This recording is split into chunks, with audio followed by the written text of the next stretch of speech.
حضرت علامہ و مولانا حافظ محمد احسان رضوی صاحب سری لنکا آپ کے سامنے تشریف رکھتے ہیں۔ حضرت السلام علیکم ورحمۃ اللہ وبرکاتہ۔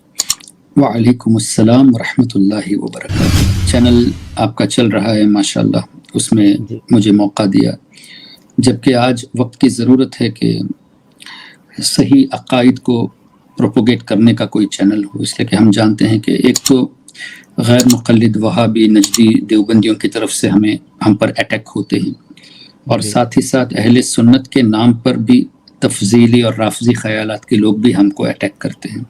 جی تو وقت کا تقاضا یہی ہے کہ اس طرح کا کوئی چینل قائم کیا جائے جس میں صحیح طریقے سے صحابہ اور اہل بیت کے آداب کو پروپوگیٹ کیا جائے۔ اللہ تعالیٰ آپ کو مزید ترقیوں سے نوازے۔ کہ حبیب صلی اللہ علیہ وسلم پر جو محبت اور ادب کے ساتھ ان کو حضور کو آنر کرتے ہوئے، تعظیم کرتے ہوئے درود پڑھتا ہے، جی تو اللہ تعالیٰ اس درود پاک کو فرشتے میں منتقل فرما دیتا ہے، اللہ یعنی محبت سے پڑھا ہوا درود فرشتہ بن جاتا ہے۔ تبھی تو سیدی اعلیٰ حضرت فرماتے ہیں، تمنا ہے فرمائے وہ روز محشر، یہ تیری رہائی کی چھٹی ملی ہے۔ تو سبحان اس طرح اللہ، بھی شفاعت فرمایا، وہ جہنم میں گیا جو ان سے مستغنی ہوا، مستغنی ہے ہوا، خلیل اللہ کو حاجت رسول حاجت اللہ کی۔ رسول جب ابراہیم علیہ السلام کو حضور علیہ السلام کی حاجت ہے تو تم کون ہو سبحان یہ کہنے والے کہ میں بے نیاز ہوں؟ جی جی رمضان ملا ان کے صدقے، قرآن ملا ان کے صدقے، ایمان ملا ان کے صدقے، رحمان ملا ان کے صدقے، کیا کیا ہم پر احسان سبحان اللہ، نہیں، جتنا دیا سرکار نے مجھ کو اتنی میری اتنی اوقات نہیں۔ سبحان اللہ۔ اوقات نہیں۔ حضرت علامہ و مولانا حافظ سید ساجد پاشا قادری کے علمی و روحانی بیانات کے لیے اس آفیشیل چینل کو سبسکرائب کریں اور بیل آئیکن ضرور پریس کریں۔ جزاک اللہ۔ السلام علیکم ورحمۃ اللہ تعالی وبرکاتہ۔ المستغاث الی حضرت اللہ تعالی، الصلاۃ والسلام علیک یا سیدی یا رسول اللہ صلی اللہ علیہ وعلی آلہ واصحابہ وبارک وسلم۔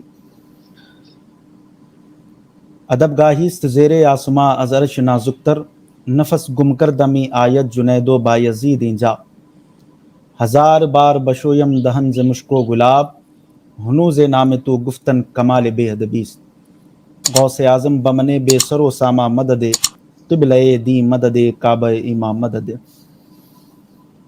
معزز و مکرم سامعین و ناظرین کرام، آپ تمامی حضرات کا دل کی گہرائیوں سے انوار رمضان ٹرانسمیشن 2023 میں خیر مقدم ہے۔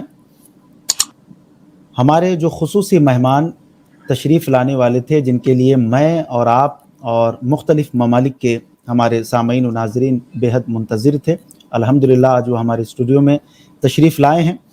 ویسے تو آپ کی شخصیت کسی تعارف کے محتاج نہیں ہے، آپ ملک سری لنکا سے تعلق رکھنے والے ہیں، اور اللہ تبارک و تعالیٰ نے سارے جہان میں آپ کو جو ہے بے پناہ عزت و دولت سے جو ہے آپ کو نوازا ہے۔ بالخصوص دین و سنیت کے لیے آپ کی کاوشیں اور آپ کی خدمات نیشنل نہیں بلکہ انٹرنیشنل سطح پر جاری و ساری ہیں۔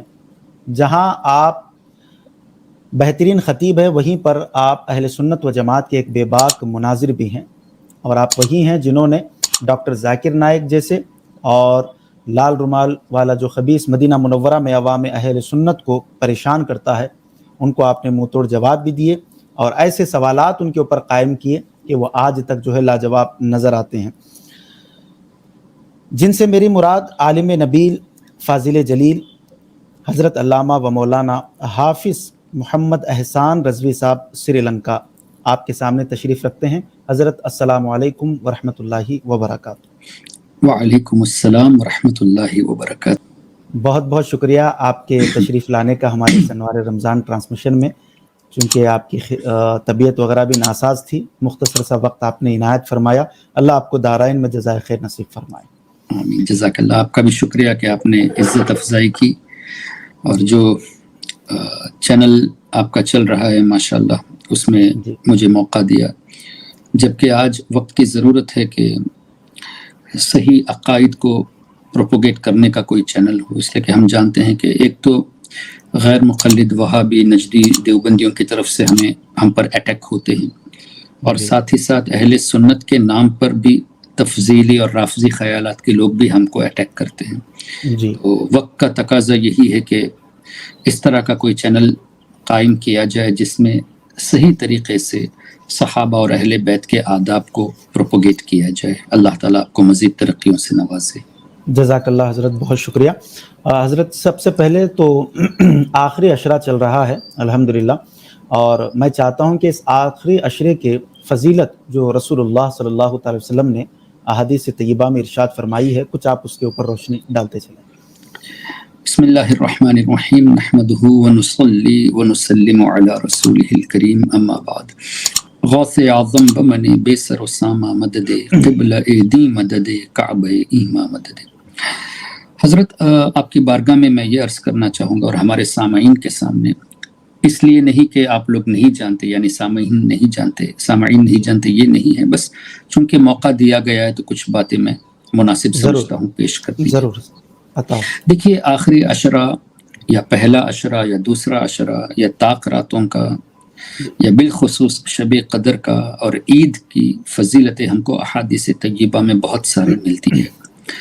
روزوں کے فضائل ہے، زکوٰۃ کے فضائل ہے، قیام کے فضائل ہے، تلاوت قرآن کے فضائل ہے، اور ویسے بھی رمضان شریف کے مہینے میں نفل عبادت کا بھی جو اجر دیا جاتا ہے، ان سب کے بارے میں تفصیلی گفتگو احادیث کی روشنی میں ہم کو مل جاتی ہے۔ لیکن ایک چیز میں نے غور کیا جس پر کم توجہ دی جاتی ہے، یہ جہاں تک میں نے دیکھا اس پر میں کہہ رہا ہوں، ایسا نہیں کہ یہ ہے ہی نہیں، میں اپنی تجربے سے بات کر رہا ہوں کہ کم دیکھا جاتا ہے۔ وہ یہ کہ دیکھیے، شب قدر کی بات آئے یا طاق راتوں کی بات آئے تو ہم احادیث طیبہ میں کئی دعائیں بھی سنتے ہیں۔ مثال کے طور پہ سیدہ عائشہ صدیقہ رضی اللہ تعالی عنہا کو نبی پاک صلی اللہ علیہ وسلم نے دعا تعلیم فرمائی، اللہم انک عفو تحب العفو فاعف عنی۔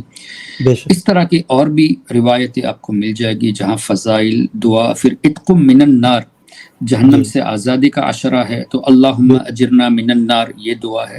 اللہم انا نسألک الجنت ونعوذ بک من النار، یا اللہ ہم تجھ سے جنت کا سوال کرتے ہیں اور جہنم سے آزادی مانگتے ہیں، اور اللہم اجرنا من النار، یا اللہ ہمیں جہنم سے آزادی عطا فرما۔ یہ سب دعائیں ویسے ہمیشہ کرنی چاہیے، لیکن بالخصوص رمضان شریف کے مہینے میں اس پر زیادہ توجہ دی جائے۔ اس کی وجہ یہ بھی ہے کہ حضور علیہ الصلوۃ والسلام نے ارشاد فرمایا، جیسا کہ حدیث میں ہے کہ ایک موقع پہ ممبر پر تشریف فرما ہوتے وقت آپ نے آمین فرمایا، اور تینوں سٹیپ میں آمین فرمایا، تو صحابہ نے وہ کیوریوسٹی سے پوچھا تھا، یا رسول اللہ صلی اللہ علیہ وسلم کچھ نیا معاملہ ہم نے دیکھا۔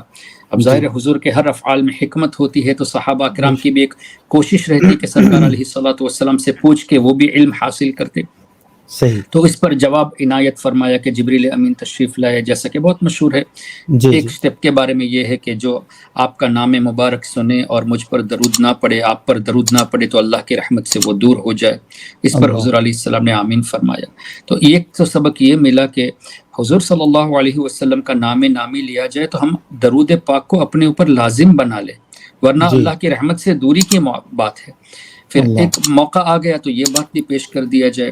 تخلیق ملائکہ ایک کتاب تحریر فرمائی اعلیٰ حضرت امام احمد رضا رحمۃ اللہ علیہ نے، یہ انگلش میں بھی یہ بک اویلیبل ہے، گوگل میں موجود ہے، کریشن آف اینجلز۔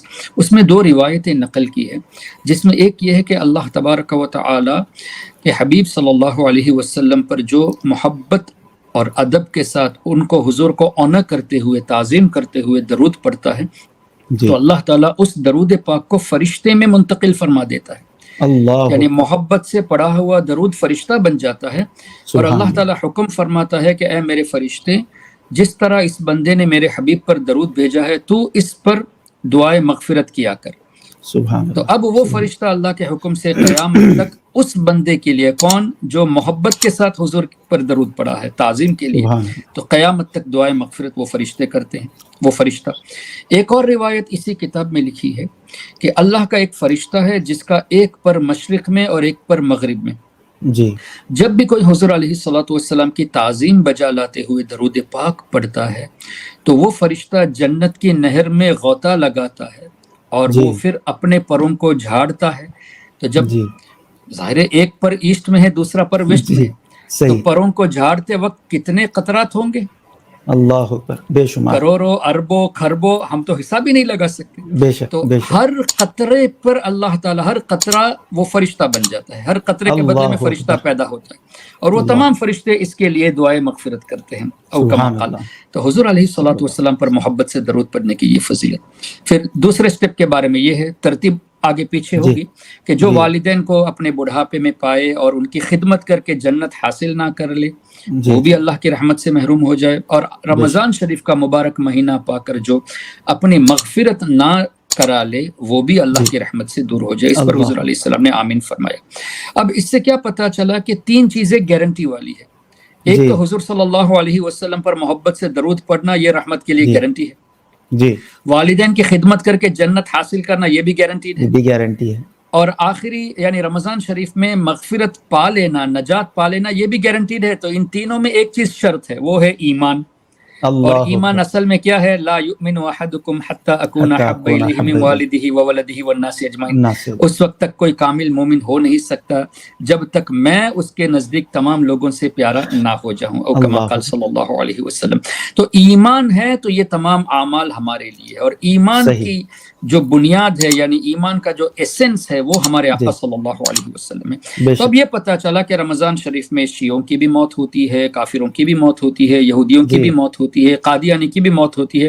ہر کوئی جنت میں نہیں جائے گا جب تک ایمان نہ ہو. تو اللہ اب اکبر. رمضان شریف کا وہ مہینہ ہے عتق من النار، جہنم سے آزادی، لیکن اس کی جو سب سے پہلی کنڈیشن ہے اس کو پانا بہت ضروری ہے.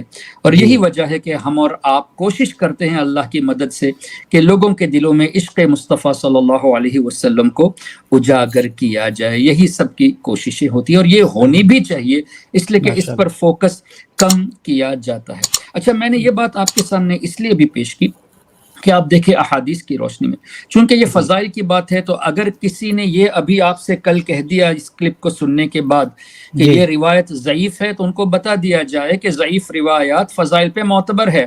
بے شک. اگر ضعیف ہو بھی ان کے نزدیک تب کی بات ہے صحیح تو بھی صحیح فضائل پہ معتبر ہے. اب صحیح. بات کیا ہے کہ رمضان کا پہلا عشرہ یہ رحمت ہے، جی دوسرا عشرہ مغفرت کا ہے، تیسرا جی عشرہ جہنم سے جہنم سے آزادی کا آزاد. ہے. اب ان تینوں کو ہم آقا کریم صلی اللہ علیہ وسلم سے کیسے کنیکٹ کر سکتے ہیں؟ جی دیکھیے، رحمت والا عشرہ جب ہے تو اللہ نے حضور علیہ الصلوۃ والسلام کے بارے میں فرمایا وما ارسلناک الا رحمۃ للعالمین. سبحان اللہ. اب کیا سبحان پتہ چلا کہ حضور علیہ الصلوۃ والسلام کے صدقے میں اللہ تعالیٰ کی رحمت ہم پر رمضان شریف کے مہینے میں بے نازل شک ہوتی ہے. بے شک بے حضور شک. صلی اللہ علیہ وسلم ہی کا صدقہ ہے، اس لیے کہ رحمت اللہ نے ان کو فرما دیا. میٹر از بے شک. Sorted, very clear.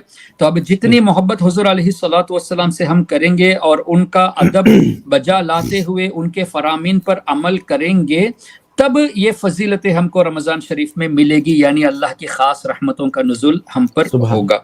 پھر ہم سبحان. مغفرت والا عشرہ دیکھیں تو آپ مجھے قرآن کریم میں دکھا دیجئے کتنی آیتیں ہیں جہاں اللہ نے ان اللہ غفور الرحیم فرمایا، واللہ غفور الرحیم فرمایا، وکان اللہ عزیزا حکیما، تواب الرحیمہ والی کتنی آیتیں موجود ہیں کہ بے اللہ ہی شک. بخشنے والا ہے، اللہ ہی توبہ قبول کرنے والا ہے. لیکن مجھے ایک آیت آپ ایسی بھی قرآن کریم میں دکھا دے کہ اللہ نے یہ فرمایا ہو کہ بغیر میرے حبیب کے آؤ تب ہی میں معافی آپ کو دوں گا. ایسا جی تو ہم نے کہیں نہیں پایا جہاں اللہ بے نے یہ شک. فرمایا مجھ سے مانگو میں دوں گا، مجھ سے توبہ کرو میں توبہ قبول کروں گا. ہاں، اللہ نے یہ بھی فرمایا کہ گنہگاروں میرے حبیب کی بارگاہ میں حاضری دو. سبحان جاروک کا اللہ. لفظ ہے، سبحان. اے بے حبیب شک. یہ گنہگار آپ کی بارگاہ میں آئے اور جی وہاں موجود رہ کر جی فاستغفر اللہ، اللہ کی بارگاہ میں استغفار کرے، توبہ کرے. اور اسی پر بس نہیں بلکہ واستغفر لهم الرسول، لهم جب رسول الرسول. بھی ان کے لیے سبحان اللہ. سفارش فرمائے لوجد اللہ لوجد اللہ تواب تواب الرحیم، الرحیم. تب اللہ بے کو شک. بخشنے والا مہربان پائیں گے. یہ تو سبحان نہیں اللہ. فرمایا نا کہ اس طرح مت آنا، بلکہ اس طرح آنے کو اللہ تعالیٰ نے فرمایا. یعنی اللہ نے خود پھر آپ تعلیم دیکھیں دی ہے. تعلیم دی. ایک اور آیت ماشاء کریمہ اللہ. جی دیکھیں سورہ محمد میں جی وَاسْتَغْفِرْ لِذَنْبِكَ وَلِلْمُؤْمِنِينَ وَالْمُؤْمِنَاتِ. اب والمؤمنات. لِذَنْبِكَ کے مراد بعض لوگوں نے جیسے غیر ہے وہ ترجمہ کرتے ہیں کہ اے نبی اپنے گناہوں کی آپ بخشش طلب کیجئے، جبکہ حضور علیہ الصلوۃ والسلام اور تمام انبیاء گناہوں سے معصوم ہیں. اللہ. تو اب یہاں مراد کیا ہوگی؟ اب تفاسیر اٹھا کر دیکھ لیجئے.